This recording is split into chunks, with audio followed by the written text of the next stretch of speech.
So parents and students, whenever you want to ask a question, please do raise your hands and you will be able to speak up as I unmute you. Uh, and once the video is done, Mr. Sarwate, then can I get your introduction in place and then we'll proceed? Sure. Yeah, So I'll just run the video so that gives us yeah, yeah, another couple yeah, of minutes. yeah. Can you see the video? Uh, we can see the media. Yeah, now we can see the video, but there's no volume. Now we can hear it. Now we can hear it. Yeah.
That was very, very exciting.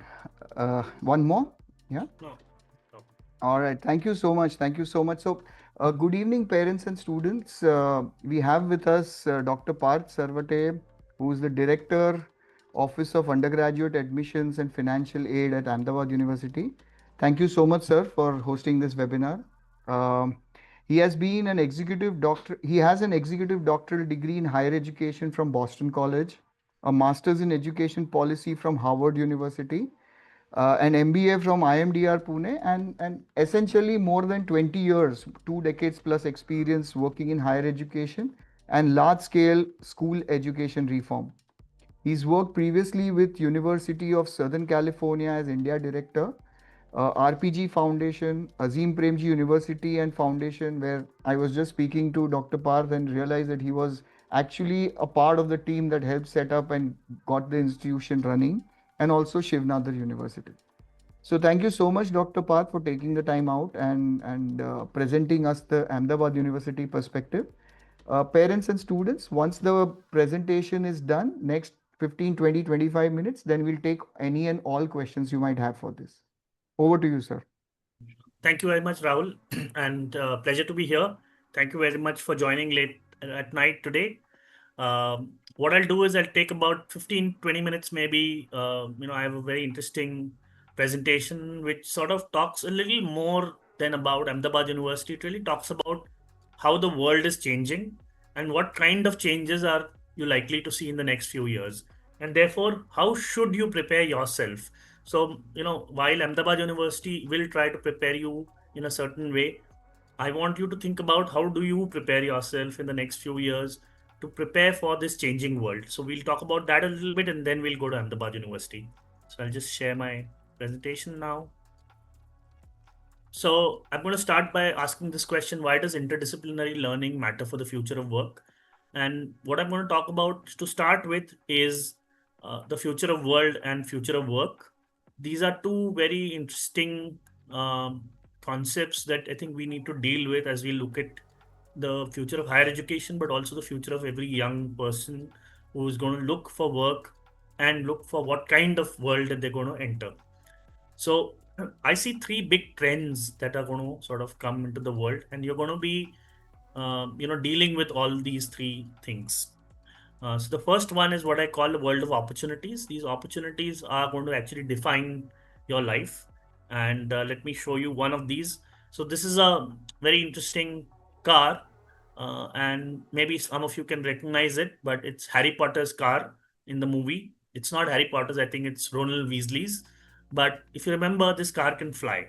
Now, why is it here on this slide? Because this is what we think is from a world of fantasy, right? But the truth is that here's a real flying car. This is flown over hundreds of hours and is soon going to debut in Dubai. It's also filed for a license in LA, a similar flying car. And there are two companies in Bangalore which are actually working on developing a flying car for India. In fact, there are ads in Bangalore which are also talking about, a flying car being developed, which will take you to the airport in 10 minutes. So, what is going to change in the world? There's so many interesting changes that are going to come, and we are stuck in looking at the way the world is currently, but we don't think about how the world will change. I'll give you a very interesting example.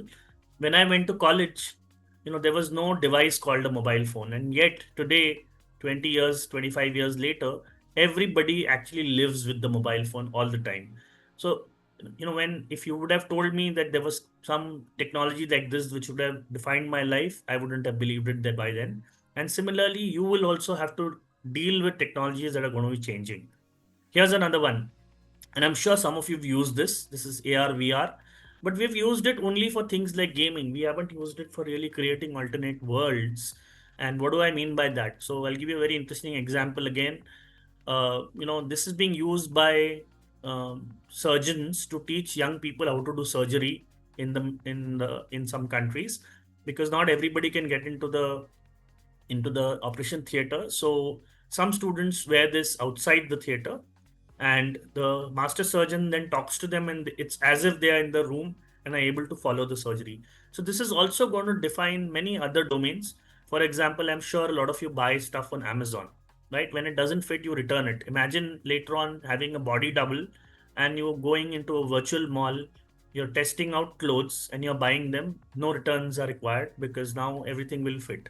So this is going to revolutionize the way we think of the world as we go along.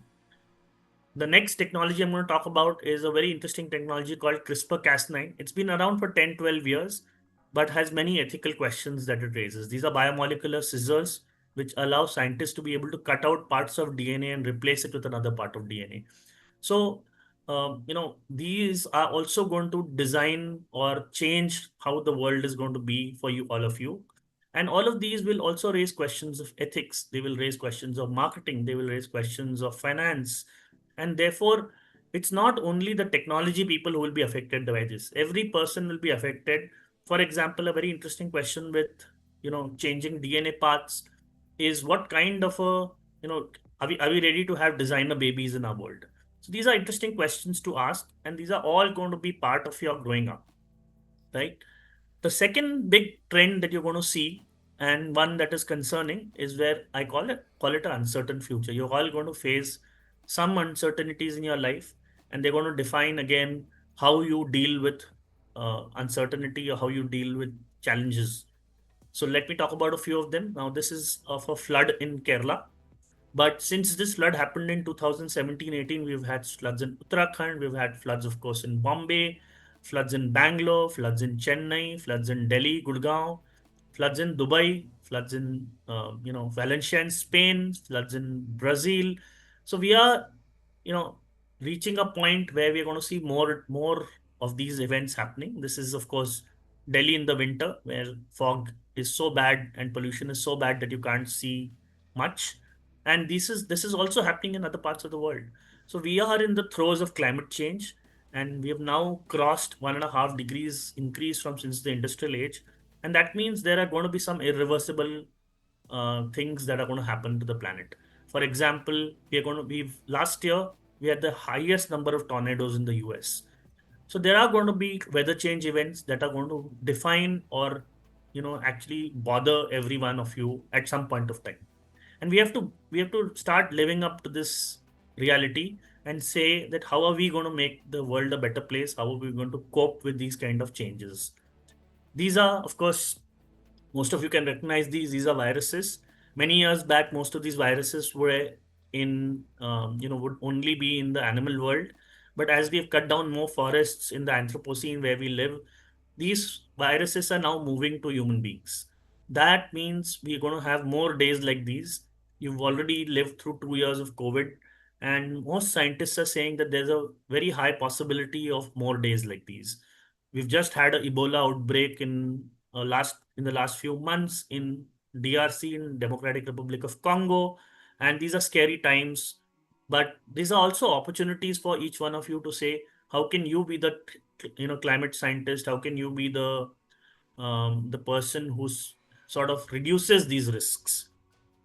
This is a picture from Hong Kong a few years back, when there was a lot of protests going on. But again, protests is something that has now become global. There are protests happening in the US, they're happening in France, they're happening in Spain, they're happening very much here in India. Just last week we've had protests in Ladakh, we've been having protests in Manipur. There have been protests in neighboring countries, and this is also a part of the reality that we will inherit. But the worst one that we are going to inherit is probably this. This is a picture from Syria a few years back, where all the buildings were completely bombed. And at that point of time, the world was praying, saying, "We hope none of this happens again." But we've had Ukraine since then. We've had our own war with Pakistan. We've had Gaza war, and this is a reality of the world that you're going to get into. And I hope none of you have to see war, but this is also a part of the reality that you probably will face. The third big trend that you're going to see, and it's unmistakably already happening, is the rise of the machines. So in 2018, there was a very interesting study done by McKinsey Global Institute, which said that 800 million workers would lose their jobs to automation by 2030. That's one third of all the people in the world who lose their jobs to automation. These figures have now been updated, and they are saying that by 2030, probably 40% of the people will lose their jobs to automation. There's another study by World Economic Forum again in 2018, which said by 2022, that's 3 years back, one fifth of all jobs would have been lost to automation. So there are five people sitting for the interview, the robot gets the job. So the question that you have to ask is then, what about your job? This is the very important question to ask. And there's this wonderful infographic shared by World Economic Forum, which says if you do the stable jobs with the new roles, you'll have a job. But if you do those redundant roles, you'll probably lose a job. Now, what are the roles that will survive? And even in the redundant roles, if you're very good, you'll still have those jobs. But you need to be a chief executive, financial advisor, teacher, human resource professional, or robotics engineers, solution designers, people and cultural specialists, innovation professionals. These are the kind of roles in the future that are going to survive. So how do you thrive in this changing world? There's urbanization, there's machines, there's uncertainty, and there is a lot of new opportunities that are going to open up. So how do you survive in this changing world? So what do you need to do in this changing world? You're entering a complex world, and in that complex world, what you have to do is you have to learn to do what machines can do. And I'm going to talk about five things that I think machines can never do.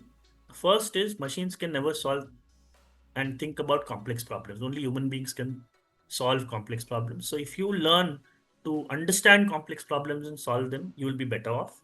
The second thing machines can never do is ask the right questions. You all have probably by now used ChatGPT. So you know, you ask the question, the machine gives an answer. You ask a better question, the machine gives a better answer. So learn to ask the right questions.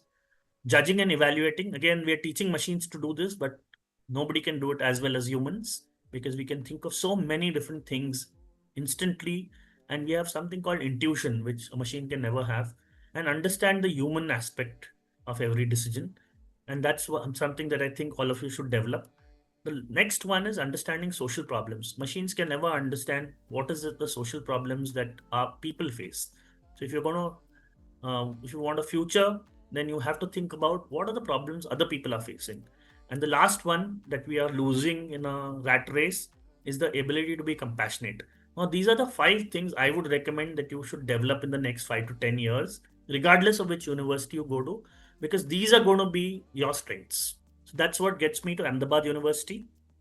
And we are a very interesting new young university. We're just 16 years old, and we are a private university. We were set up under by a trust called Ahmedabad Education Society.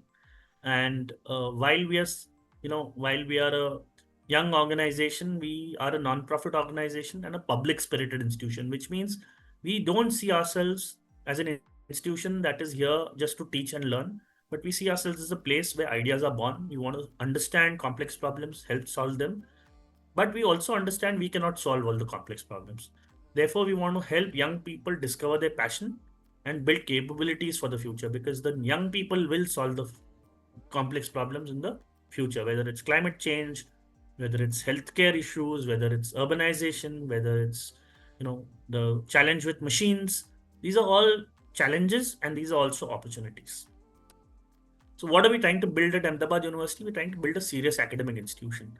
Now, this is where I always tell parents and young people that we are looking for students who are very serious about their education, who are excited about learning, who want to change the world. We are not looking for people who are looking for maybe a kuch hota hai kind of college or a student of the year college. There's a lot of fun at Ahmedabad University, but we are a rigorous academic institution. And our purpose is really to understand and find solutions to complex problems that are facing society. But we also want to reimagine learning. So we've done it through three ways, and these are three interesting ways. One, we believe that learning in India is very boring. It's not the learning or getting a degree is not the result of an exam that you take. It's actually the process of learning that is very exciting. Therefore, all learning at Ahmedabad University is interdisciplinary. And what does that mean? It means that you have every student studies multiple disciplines and you look at the interplay of various disciplines in how do they all contribute to solving problems. We also believe that all learning should be experiential, which means that we want you to do things because doing is the best way of learning. So a lot of the curriculum and the process at Ahmedabad University is built through experimenting and doing actually a lot of things yourself. So you'll work with external organizations, you'll work on projects, you'll work with teams, and the more you work, the more you do things, the more you will learn. And the third way we want to change learning is to develop research thinking in young people, which means everybody doesn't need to go out to be a researcher. But the idea is that you think like a researcher, you ask better questions. And our purpose is to bring the best and the brightest from all sections of society to study whatever they desire. So, what does that really mean? It means we want the best and the brightest, and we look for people from all sections of society. So, we try to make it cost neutral to people who cannot afford to come to Ahmedabad University. But our key interesting piece is that we want young people to come in and explore. So we allow students to come in undeclared. You can also come in and change your major while you're studying. So we want you to explore, choose what you want to do, and find your passion in a certain area, and then go deeper into that area. And how do we do all this? I'll explain as we go along. So we have four schools. We have the Amrit Modi School of Management. We have a School of Engineering and Applied Science, a School of Arts and Sciences, and we have a very interesting another interdisciplinary school called the Bakshi School of Public Health, which looks at public health issues. We also last year set up the GIFT International FinTech Institute. This is a very unique institution, which which is at Gandhinagar, the GIFT city, and it along with University of California, San Diego, and IIT Gandhinagar, we created a consortium and won a bid to set up this institute, which looks at finance and technology teaching together. This is for working professionals, but Ahmedabad University students can also do courses here for credit. And then we have these 9 centers. I won't go through all these centers for lack of time, but these are very exciting centers which are looking at solving critical problems in the world around us. And they also offer courses, they offer minors, some of them offer master's degrees. So you get a lot of opportunity to be able to do other things outside of your domain to learn broadly and deeply. Overall, we have about 200 faculty members, 3,600 students. We offer 10 undergraduate degree programs, 26 majors, 28 minors, and you can do a lot of mix match between these. And any particular year, we have over 500 plus courses being offered. So you have a lot of opportunity to choose your courses. So every student can create their own learning pathway, which is very unique, which is very interesting. So two students coming from the same school doing the same major may actually have take completely unique courses and do different things. They will still do similar things, but they will also do them in the order they want them to do, so that everybody has their own learning pathway and they can build that pathway. And I'll explain to you how all this works. Now, when you choose a university, the one thing that you should always look at is where the other faculty coming from. In the undergrad, the faculty make the biggest difference in your life, and you should always look at where the faculty has done their PhD from. This will help you to understand if the faculty is trained well. If the faculty is trained well, then the chances are that you're going to be trained well. So these are some of the institutions where our faculty is from. They're some of the best institutions around the world and from India. But this is also an invitation to all of you to go to our website and look up faculty profiles. And you should do this for every other university you're applying to. And please do apply to many universities because it's always important to explore and understand every university before you make a choice. We, in the last few years, have won a number of awards.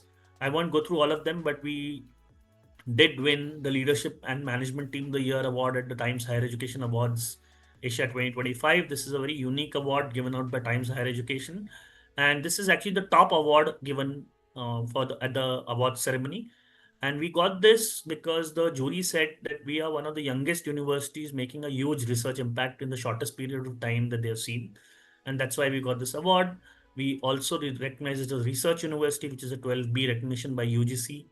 And last year we won two. Last year we won two wonderful awards for our curriculum design and change. So we won the 2023 Innovations That Inspire by an American accreditation institution, which works with about 1,000 business schools around the world for our foundation program. And I'll talk about the foundation program as I go along. That is the core of our interdisciplinary offering, and it's a very exciting course which makes you think about problem solving. That particular program also won the highly commended Teaching and Learning Strategy of the Year at the Times Higher Education Asia Awards. And we've also been ranked sixth in India on the impact ranking in 2024 for an SDG 13. SDG 13, as you know, is climate change. So we are very serious about looking at the issue of climate change. Now, that leads us to this campus. Some of you have seen the video that I was just sharing at the beginning. So we are Gujarat's sole education campus to receive Indian Green Building Council's Platinum certification. It's a beautiful green campus. When you get an opportunity, we'd love to host you. This is also a gold standard building, and it's called the University Center. This also won the International Award for Excellence in 2024 by the Royal Institute of British Architects for serving a bigger purpose. I'm just giving you some pictures to show you a little bit about the university. This is our Amrit Modi School of Management. This is a heritage building. It's 90 years old and was completely in ruins. We renovated it because we wanted to maintain the heritage of the past. So this is an Art Deco building from Bombay region. That's where Art Deco is very famous, and we wanted to maintain that heritage in Ahmedabad as well. This is the School of Engineering and Applied Science. So would love to have many of you come and visit us. This is the School of Arts and Sciences, another beautiful building by a leading architect. So this is just to give you a sense of the buildings at Ahmedabad University.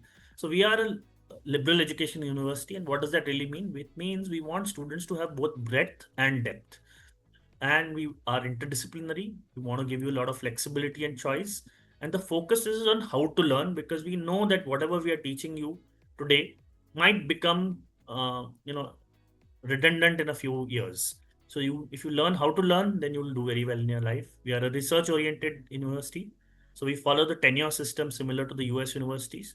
So all our faculty are heavily engaged in research, and they are expected to bring that research into the classroom. And our purpose is that we want to create independent thinkers and compassionate leaders of tomorrow. So how do we do all this? So quickly, the structure of the undergraduate program, and I won't take you through all of these, but these are 8 things all students have to do. So all students do this wonderful foundation program, which is an interdisciplinary core, which 4 courses that help you think about problem solving, and they are interdisciplinary in nature. Then we have general education requirements. These are 10 courses similar to US universities. These are 10 courses from different domains, and you do these 10 courses outside of your major. This is for breadth of thinking. So first one is interdisciplinarity, second one is breadth. The third one is the major. The major is where you go deep. So you do 25 to 30 courses equivalent in your major. That's your depth. And then there's free electives, which is your choice. So you can choose 7 courses from anywhere in the university, from any school, from any of the centers.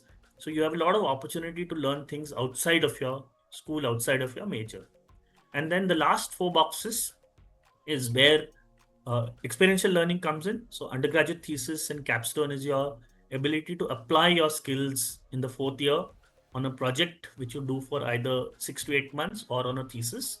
You also have to do a summer internship. Everybody does a volunteerism where they work with a social sector organization for at least 45 hours. And you also do 4 courses equivalent of skill based courses for the major that you're doing. So this is the very interesting interdisciplinary and serves interdisciplinarity, breadth, depth, choice, and also experiential learning. So everybody does 173 credits. Some courses have more than 173 credits requirement. Now, I'll just talk about the foundation program before I talk about how do you apply.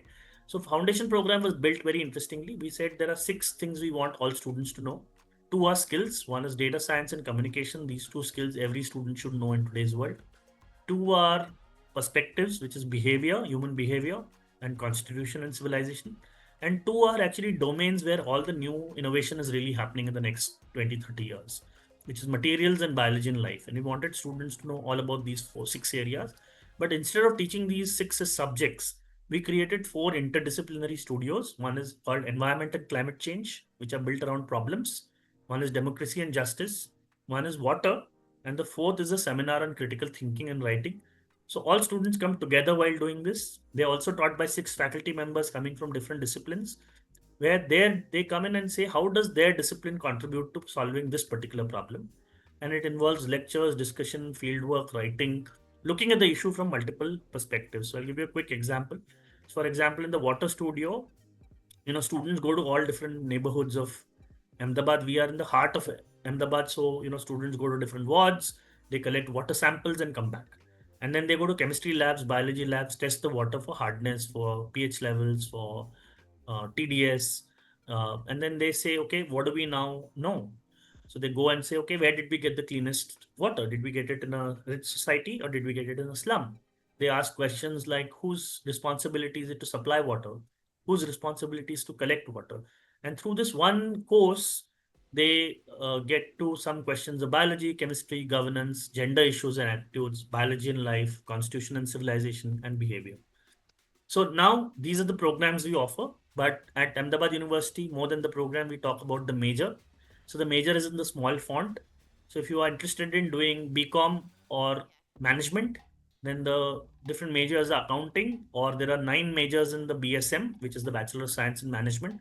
There's also a very interesting 10th major, which actually most people choose, which is not written here, which is I'm yet to decide.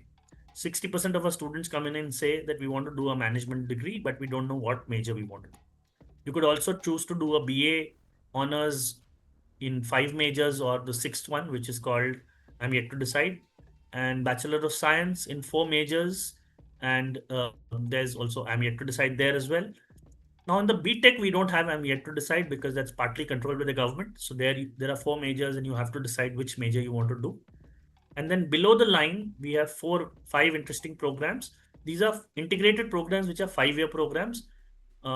And you can do a bachelor's and a master's within 5 years. So you have the Family Business and Entrepreneurship program. We have the Integrated Master of Science in Life Sciences, where you get a bachelor's and a master's degree in life sciences. Or you could look at the dual degree in integrated arts, where you can do a bachelor's in integrated arts with a master's in fine arts or a master's in performing arts, and pick a particular art form uh, to sort of learn. You can also look at a very interesting program called the BXMX program, where you start in arts and sciences, but you end with a professional degree. So you can do a BA, MBA, or a BA with MMS in heritage management, or a BA in economics with a MS in quantitative finance, or a Bachelor of Science with MS in quantitative finance. And then the last one is the integrated program in technology and management, where it's a BTech plus MBA. The only difference in this one is all the other 5-year programs, you have an option of leaving in 4 years and then choosing to go and do a master's somewhere else. In the integrated program in technology and management, you have to complete the 5 years. So now, how do you apply? It's a very interesting process. So for all non-BTech applications, we have a holistic review of applications. We look at academic performance in grade 10th and 12th. We look at your co-curricular. We look at the extracurricular achievements. If you don't have them, that's fine. But if you have them, we do look at that. We also ask you to write a few essays, a personal statement, and we call you for a personal interaction. All of this together goes into deciding whether you're the right kind of fit for Ahmedabad University. Then we have the integrated program in technology and management. Again, here we have a holistic review, but we also look at a JEE main or a state engineering entrance exam. And finally, we have BTech. BTech is, as I said, is state controlled. So therefore, 75% of the seats are called All India seats, and that is determined through a merit list, which is drawn up through looking at an engineering entrance exam, either at the state level or the central level, which is JEE main, along with a grade 12 score. And 25% of the state seats go from Gujarat state, where you need to apply through the academic council for professional courses. So now quickly, we do early applications. So people who are interested in non-BTech programs and the BTech plus MBA, our early round will begin mid to end October. So not too many days left. And you can start early. We encourage early applications. You don't need your 12th score. You can apply just like that. And BTech will open in February 2026. So you can look out on our website for all of these things. And I'll stop here. And this is our address, email ID, and phone number. You can take a picture of this and reach out to us. We'll be very happy to support you. So I'll stop here and then take questions. Thank you. Thank you so much. Thank you so much, Dr. Sarwate, for this wonderful, exciting programs that you've shared. Yes, parents, students, any and all questions you may have, please raise your hands and I will request you to unmute and go ahead. So, anybody has any questions, please do raise your hands. If not, I will ask a few questions that parents usually come to me with. Yeah, yeah. Ms. Pragya, can you please unmute yourself and ask your question? Hello, sir. Thanks for the interesting presentation. So, I'm a mother of a 12th class student, a CBSE student. He has taken commerce, Right. and I am new to the concept of private university.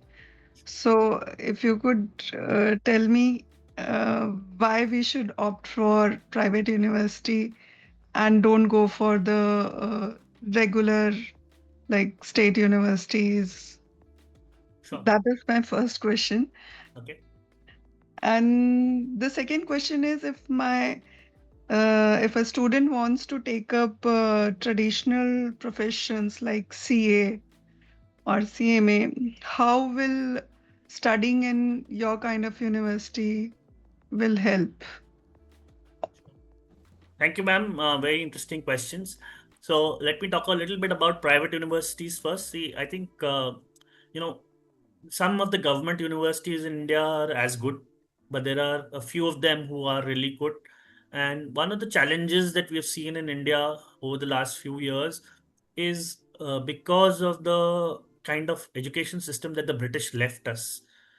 Many of these universities are not really, they're old in the way they were designed, and they are very single discipline universities. So, for example, if you want to do commerce, they will only the only things that you can do is commerce. You cannot study other disciplines which are today very important for you to understand the world and be valuable in the kind of impact that you can make.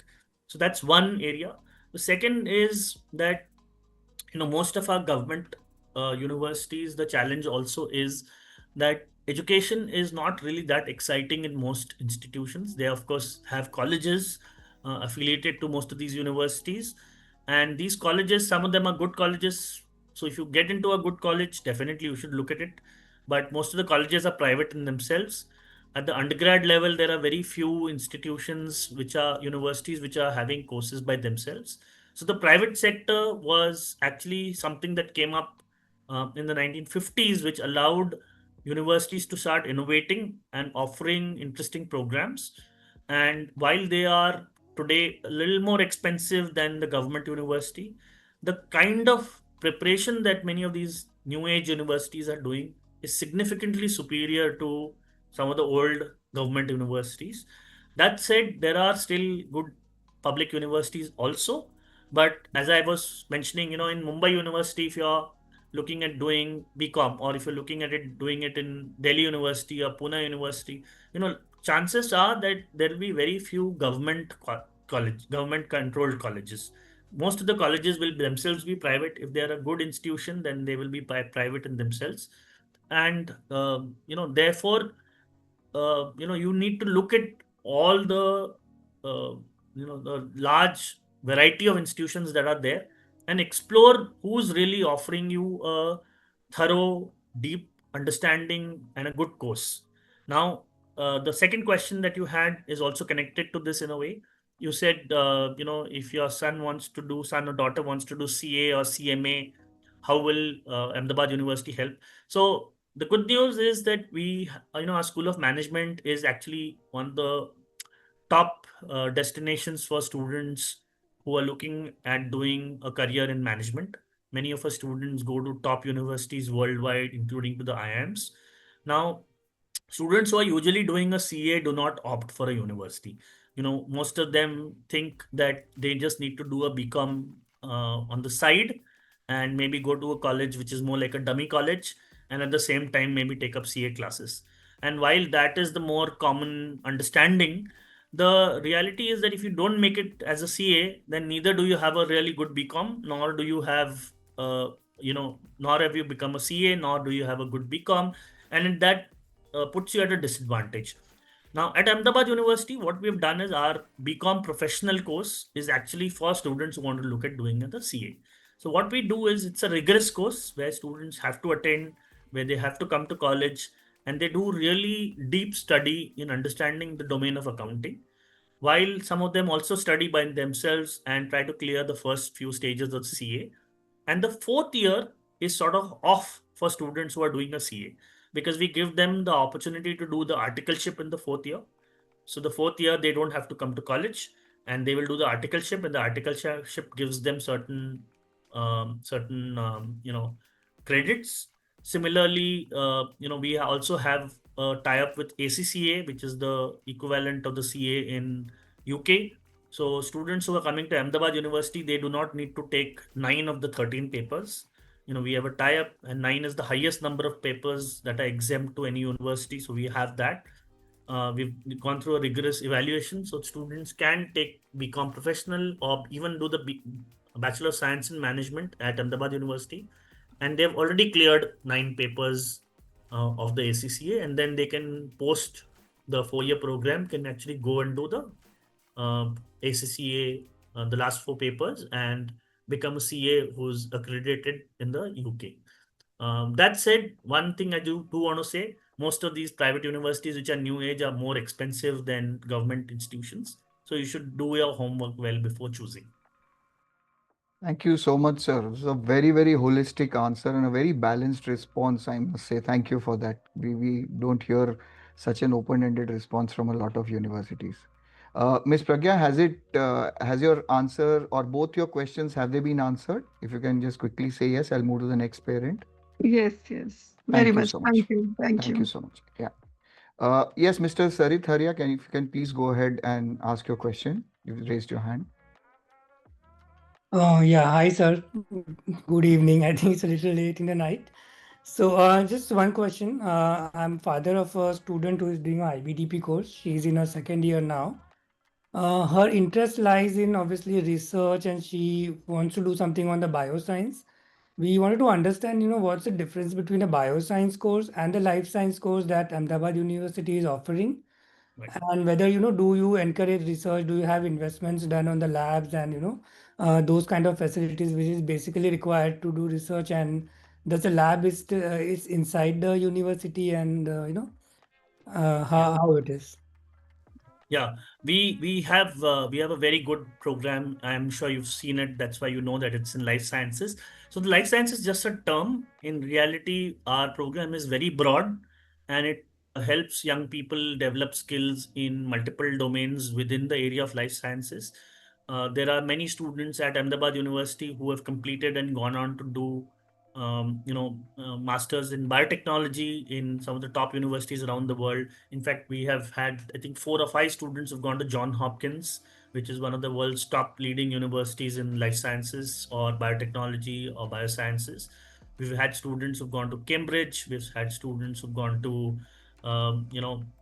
University of Maryland. There's a student who's doing PhD at University of Buffalo. So students are going to very good institutions and doing very good, courses.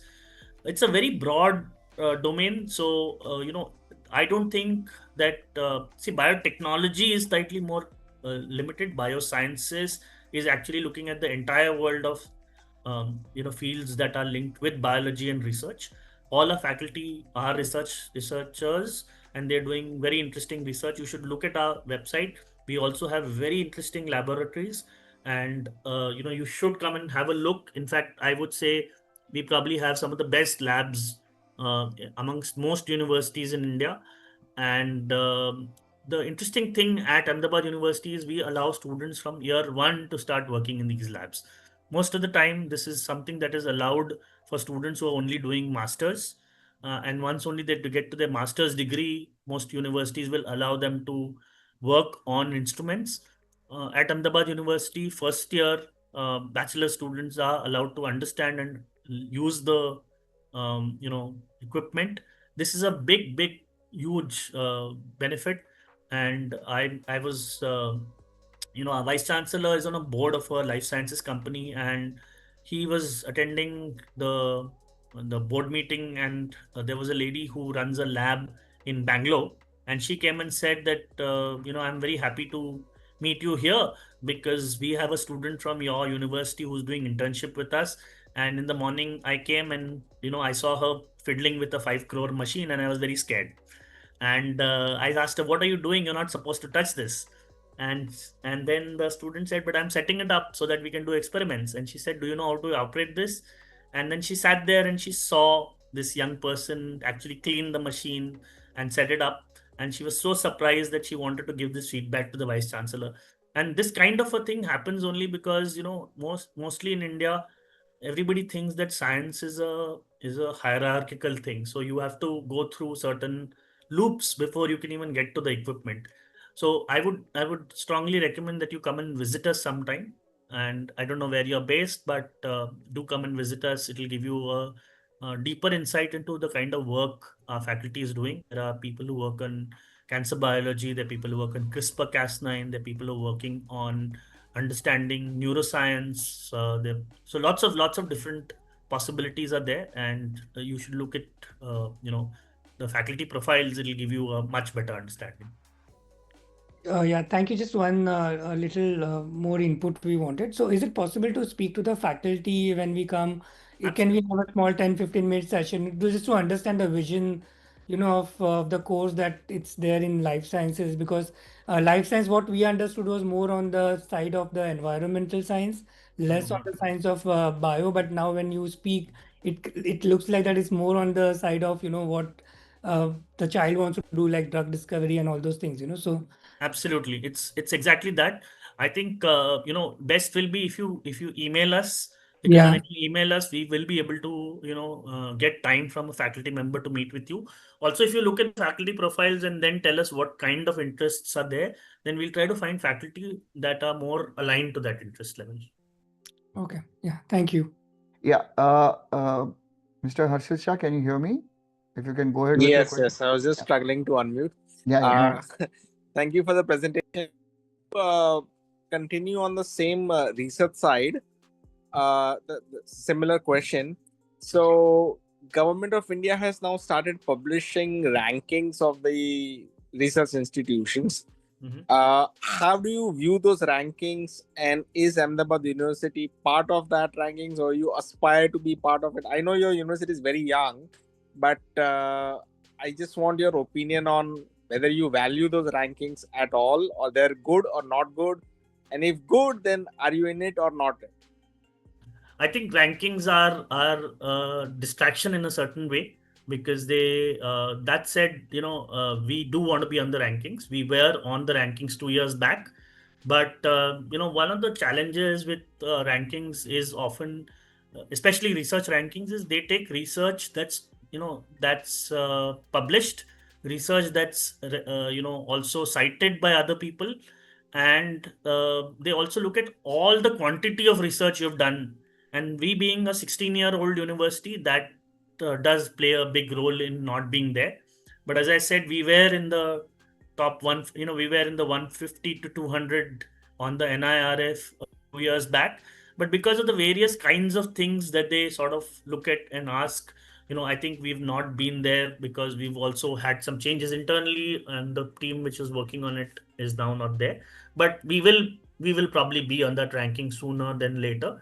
But that said, the research that happens at Ahmedabad University, our per person research is much higher than most of the universities. And the reason why we still are not there is because we are a very young institution and we have limited number of people and limited number of programs at this point of time. And I think as we go along, we will definitely catch up on these things. So that's more from a research perspective. But if you saw my presentation, there are so many different awards that we are winning, and the reason is because when people hear the full story and they understand the perspective, they realize the difference, and these are academics who are giving these awards, right? But I think the research rankings will come. Yeah. Mr. Harshal, does that answer your question? Yeah, I have a follow-up on that. I mean, Sure. just a general that what is will be the strength of the kids you intake per year in pure sciences, which basically go on to do some research, basically. Okay. See, I think so. Total number of people we take per year is around 800,000, and of which in the sciences we have about, I think, 300 odd. Not 300, sorry, not 300. About 150 odd. Okay. And engineering also, if I count them in science, then of course that number will go up to almost 400. Right. Understood. Yeah. Yeah. Okay. Thank you. Miss Neha Shah, if you can go ahead and ask your question, please. Yeah, hi. Thank you so much, Parth, for this session. Um, so I have a question regarding your BTech program. I wanted to understand the placement ratio and the average package of the placement that your batch would have gotten last year, and also the fee structure. Okay, sure. So the BTech program, I think, if I remember correctly, I think the average pay package is around, I think, 7.5 to 8 lakhs, if I'm correct. Also, we have a lot of our students. In fact, I think for 35% of our BTech students actually do not look for jobs. They go on to do a master's program, and they're going to top universities. They're going to Purdue, they're going to USC, they're going to University of New York, London School of Engineering, they're going to University of Southampton. So they're going to top institutions around the world. In fact, I know somebody's gone to even Dublin City Technology University. So that's on the placement side. So all students who are applying for placement are getting placement. In fact, we have a situation where there are more companies who are coming for placement, and students are not willing to take up the jobs because they want a job in many of them who are from Ahmedabad are looking for jobs only in Ahmedabad. So some of the times we have that challenge that we get companies from Bangalore coming in, companies from Delhi coming in, and some of our students do not take up those jobs. So we have more jobs than the students in engineering. That's one challenge. On the fee structure, the fees for non BTech is 4.95 lakh for the last year, and it will increase 5 to 10%. And for engineering, it's 3.75 lakh per year, and that should also increase, I think, 5 to 10%. So for 2026, we've still not been able to finalize the fee structure, but that should come out in the next few months. Okay, thank you. Rahul, you're on mute. Yeah, thank you. Sorry, mute and mute. Yeah. Any other parent wants to ask any other questions around Ahmedabad University? Anyone else? Okay. So something about the sports facilities, if you can, throw a light. Students are very high on having a well-rounded experience. Yeah. Something around food, if there are branded cafes, unbranded cafes around the campus. Yes, Riya Gupta, I'll just come to you. Yes, sir. So we have a large number of sports facilities, and we have teams which play many sports. They take part in many sporting competitions. We also have a Ahmedabad Cup, which we hold in Ahmedabad, which where many colleges and universities from Ahmedabad actually come and participate. That said, let me quickly tell you the facilities. So we have cricket grounds, we have football grounds, we have futsal court on top of one of our buildings. We have squash courts, we have badminton courts, we have 5 indoor badminton courts. We have one basketball court which is indoor. We have one basketball court which is outdoors. We have volleyball. We have a shooting range. We also what else? We have a pickleball court as well. New sport, and I think there are enough. There's a table tennis team, and a table tennis, of course, is there. So lots of facilities are there. There are also lots of clubs. We have 20 clubs. These are student-run clubs, and students can come and make their own clubs. They can also be part of that committee which develops a club, which runs a club. They can initially be a member, then go on to become a committee member, and that's very exciting because students get an opportunity to do something that they love. And our advice to all young people is that you be part of 2 clubs at least, one where you know something and one where you don't know anything, so that you get an opportunity to learn something new. And these 20 clubs, of course, keep changing the number because, as I said, new students come and say, okay, we want to set up a new club. So there is a Zumba club, there's a there's a club on Bollywood, there's not Bollywood, but movie appreciation club, I think. There's a club on quizzing, there's a magazine club. There's also a very interesting club which is called the Stepwell Radio, where they actually run a radio program. So very interesting clubs are there. And your other question was on food. So all we have, I think 6 or 7 cafeterias on campus, and they're all run by us. We don't outsource because the minute we outsource, actually the quality goes down. We also supply food for our hostel as well, and we have very good catering. We have a very good catering team, and they produce cuisine from all parts of India and the world. So you get a lot of opportunity to try different things, learn about different cultures. Students also participate in many interesting things that our chef does in helping them learn about different cuisines.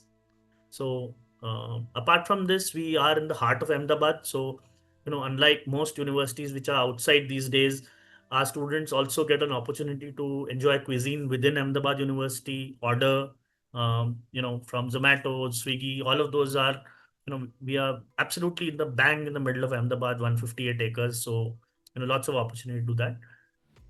Sure. Thank you for that.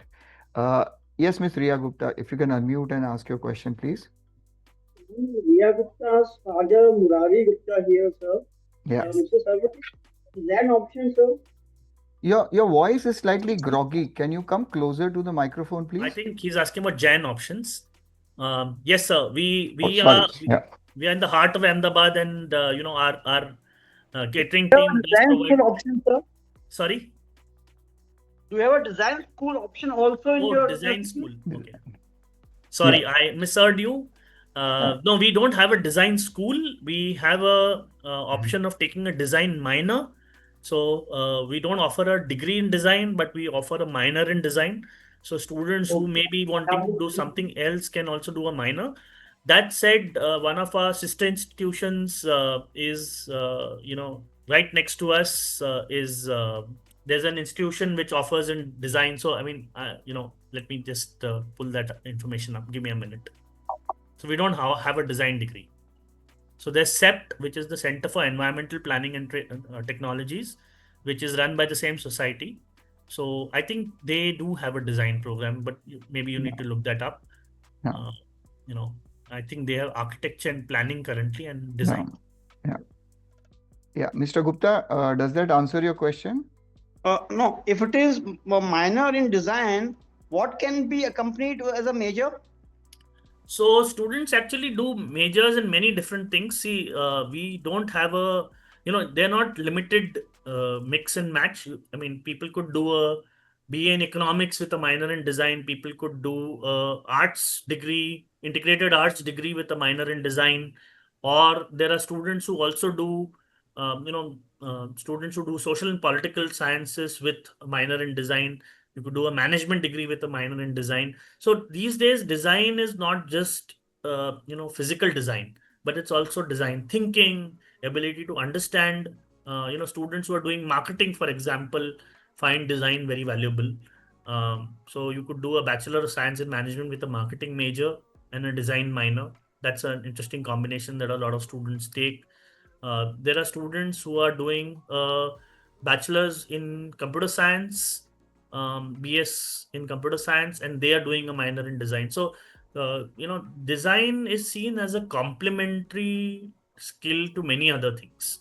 It is not necessarily for just doing a, maybe if you want to go into product design, or if you want to go into space design, which is interiors, or you want to do fashion design. So those are more deeper degrees, and maybe you need to look at other institutions. And I can definitely help you with some names that you could look at.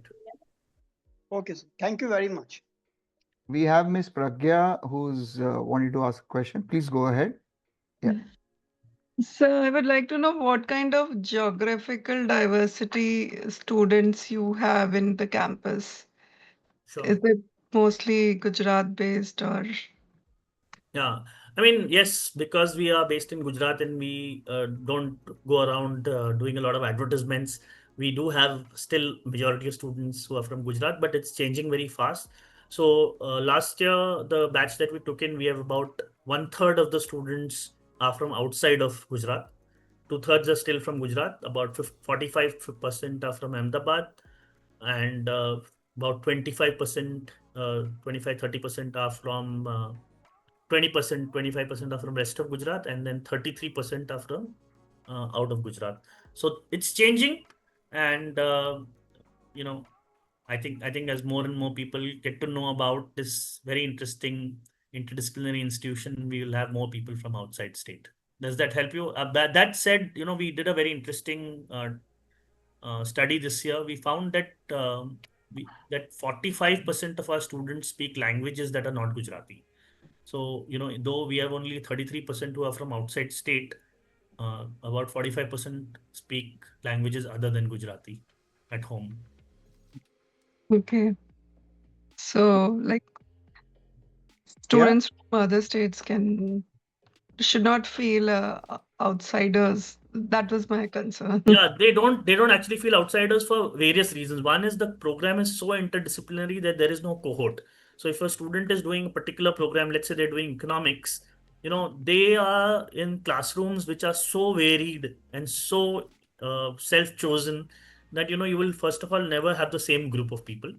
Second is that each group is very unique and different, and lots of students, and they also celebrate a lot of the diversity. So for example, every year, one of the most interesting things that we do is around Onam. There is Sadhya, which is Okay. the meal that Malayalis, yeah. Malayali meal that is made by all the students, and all the faculty, students, everybody turns up wearing traditional clothes, and they enjoy it. So there are a lot of celebration of that diversity. And I think even the students who are coming from Gujarat, there's a lot of discussion that is happening at the university which tells them that they must explore this diversity, and therefore they are themselves wanting to do that. So I think that percentage is good enough to, and with the overall numbers, every so there are, let's say, about 3,500 odd students, which means roughly 1,000 odd students are outside of Gujarat, and I think that's a very large number. And you may be in many groups and still find many people from other states. Okay. Thanks. Yeah. Thank you. Yeah, Mr. Hari, Mr. Sarwate, I hope you are okay taking more questions. It's late in Sure, the not at evening. all. Great, thank you so much. Yes, Mr. Haria, please go ahead. Yeah, just wanted to know, what's the ratio of international board students compared to state boards and, CBSE, and are there students who are coming from outside of India also to this university for sciences kind of program? And one more question is, about the hostel facilities. So we have about I think 10% of our students are from international boards, and that's also changing fast. But I think most of them are coming from India itself. We have very few students who are coming from who have studied outside of India. Currently, we don't have a lot of students from outside of India. We have very few. Okay, but there are IBDP students and Oh, such students. IBDP, there are lots of students. As I said, about 10% of the students we taken every year are either IBDP or they are IBCP or they are also IGCSE students. Okay. And the second was about the hostel facilities. Hostel facilities, yeah. We have a very interesting hostel building which we just opened this year, and I think again I would request that you come in and have a look, because whatever I say will sound very weird, but we've it's one of those standout buildings in Ahmedabad. In fact, a lot of the other students who are staying in other places have now decided that they're going to come and stay in the hostel. So this is a building that we've just opened, and it's a one building that has 576 beds, and another building similar to this is next to us, which is of SEPT, which is, as I said, is our sister institution, and there are two more buildings of this kind which are going to come up in the next couple of years. Okay, and it's all within the campus? Yeah, it's see, we don't have a contiguous campus, but it's about 600-700 meters away, and there's a shuttle that runs a whole day between the and it's also one metro stop away, plus it's a walking distance equivalent. So Okay. we have 158 acres in the middle of the city, so there are some land pieces which are slightly away, not very away, fairly close. Sure. Yeah. Thank you. Okay. Anyone else has any other questions to shoot? Anything else you would want to ask? Okay, great. Thank you so much. And any parting words, sir, from your side? And I will also would like to request if we can, trouble you again sometime in 2026 and get you again to meet up with the parents as we proceed. Sure, we'll be very happy to do that. Rahul, I think the last thing I would say is, Ahmedabad University is a very unique institution, and I would think the best way to know us is to visit us. Without that, it will not be possible for you to realize, because it's very easy to, know whatever I'm saying and whether it's really true or not. But if you come and see us, if you meet our students, you will be surprised, no doubt, pleasantly, because, students are getting something so unique, and I've actually spent a career last 23 years working in academia. I've visited around 50 to 60 universities around the world, and I can say with fair amount of confidence that this is a very, very unique place that we are building. Many of our faculty members themselves are people who could be vice chancellors in many universities, but have chosen to build this unique institution, and the only way to know it is to come and visit us and meet some of our faculty and students. Thank you so much. Thank you so much, sir, for your time. Thank you, parents, for making it on a Friday evening. I hope it's being quite an eye opener for a lot of parents. And we have a lot of webinars coming up. Sunday we have Jindal Global School coming in, and Jindal Law School, sorry, and lot more coming in. So stay tuned. We'll be sharing a lot on our platforms. So thank you. Good night, everyone. Thank you, sir. Thank you for your time. Thank you, Rahul. Thank you. Thank you, everyone. Yeah, thank you. Bye bye. Good night.